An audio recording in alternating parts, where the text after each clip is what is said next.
వారికి మాదిరిగా నీవు జీవించాలి. సంఘానికి వెలుపట వారికి మాదిరిగా నీవు ఉండాలి.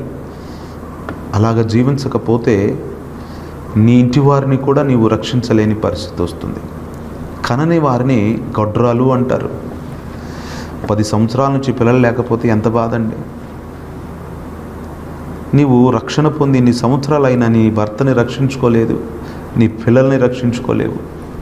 నీ బంధువులు స్నేహితులు అనేది ఇక సరే.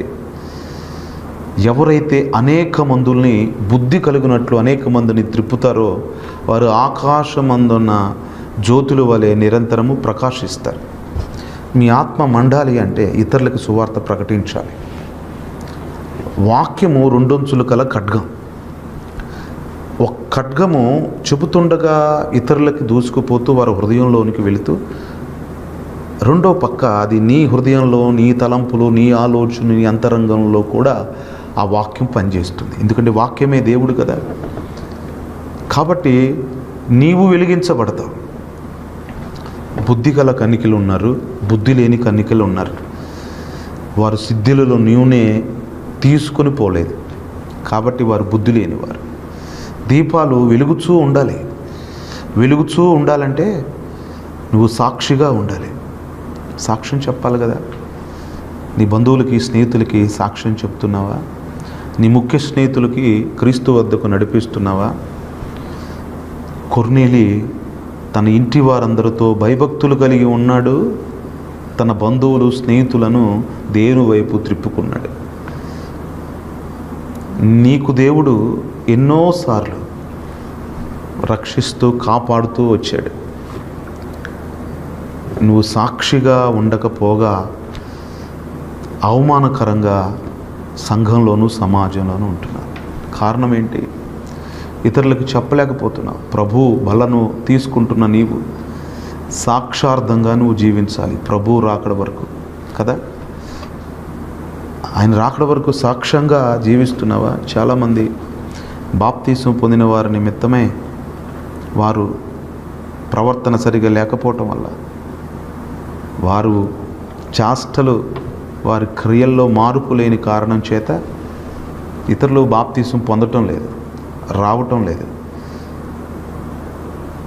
నీ ప్రవర్తన బట్టే, నిన్ను బట్టే దేవుని నామం అన్ని జనులలో అవమానపరచబడుతుంది అని దేవుడు చెప్పాడు.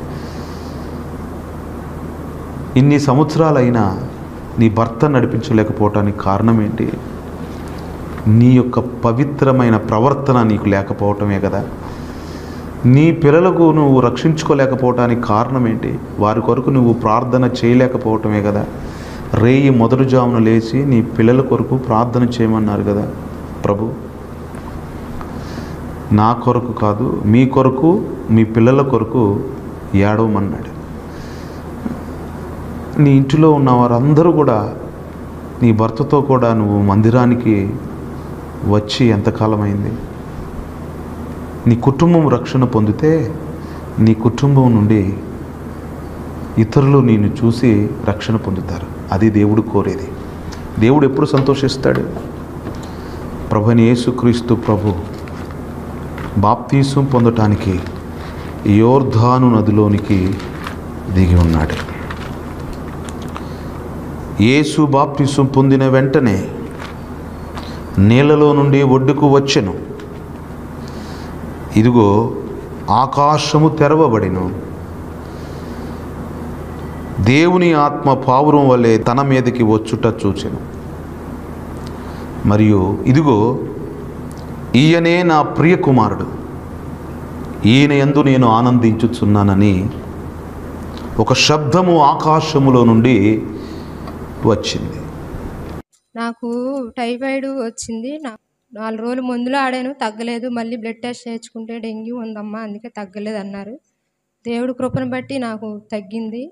ఈయన పనికి వెళ్ళి వచ్చేటప్పుడు ఎక్కడికో బయటికి వెళ్ళాడంట.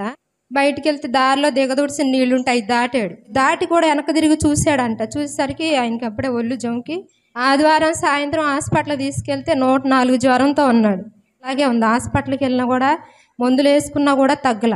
కళ్ళని బాగా ఎర్రగా అయిపోయి తలలో భారంగా కళ్ళ నీళ్లు గారిపోతున్నాయి. ఆయనకి పాలనే దగ్గరికి వెళ్దాం పద, నాకు బాగాలేదు అని. మేము వచ్చి కూర్చున్నాము, అన్న ఇంట్లో నుంచి వస్తానే నీకు మామూలు జ్వరం కాదు చంద్రయ్య అనుకుంటా బయటకు వచ్చారు. అసలు మరి ఆయనకైతే కళ్ళల్లో నుంచి నీళ్లు కారిపోయి తెల్లగా అయిపోయినాయి కళ్ళు. రిలీఫ్గానే ఉంటుంది చూడు అని అంటే ఆయన కళ్ళు ఎర్రగా ఇంతలా ఉన్న కళ్ళు అప్పుడే 5 నిమిషాల్లోనే తెల్లగా అయిపోయినాయి. దేవుడు ఆయన పట్ల కార్యం చేశాడుగా. మా ఆయన చర్చికి వస్తున్నాడు. చిన్న ప్రార్థన. ప్రేమ కలిగిన తండ్రి, పరిశుద్ధుడు అయిన దేవా, నీకు స్తోత్రాలు. కొర్నేలి తన ఇంటి వారందరితో కూడా భయభక్తులు కలిగిన వాడై, దేవదూతల ద్వారా హెచ్చరించబడిన వాడై, ముఖ్య సమాచారాన్ని పొంది పేతురును పిలిపించుకొని దైవ సేవకుని ఇంటికి ఆహ్వానించి ముఖ్య స్నేహితులను బంధువులను వచ్చేలోపే అందరినీ సమకూర్చి సువార్త ప్రకటించబడటానికి ద్వారాలు తెరిచేటట్లుగా చేసినటువంటి అతని పరిస్థితులను మార్చి ఆ గ్రామంలోనూ ఆ పట్టణంలోనే కాదు, ఆ రాష్ట్ర దేశ పరిస్థితులే మార్చి గొప్ప ఉజ్జీవాన్ని తీసుకొచ్చారు. అయ్యా, మా ప్రాంతంలో మా సంఘబిడ్డలు అయ్యా వారు మారి వారి ఇంటి వారిని, బంధువుని, ముఖ్య స్నేహితుని మార్చుకోగలిగినటువంటి ఆత్మ, విజ్ఞాపన నుందించే ఆత్మ, ప్రభా ఆత్మల భారం వారికి కలగచేసి సహాయము చేస్తారని నమ్ముతున్నాను. ఈ వాక్యం వింటున్నటువంటి ప్రతి ఒక్కరు కొన్ని వేల మంది, వందలాది మంది మార్పులోనికి వస్తారని విశ్వసిస్తూ యేసు పరిశుద్ధ నామంలో ఈ ప్రార్థన అడుగుతున్నాము తండ్రి. ఆమేన్.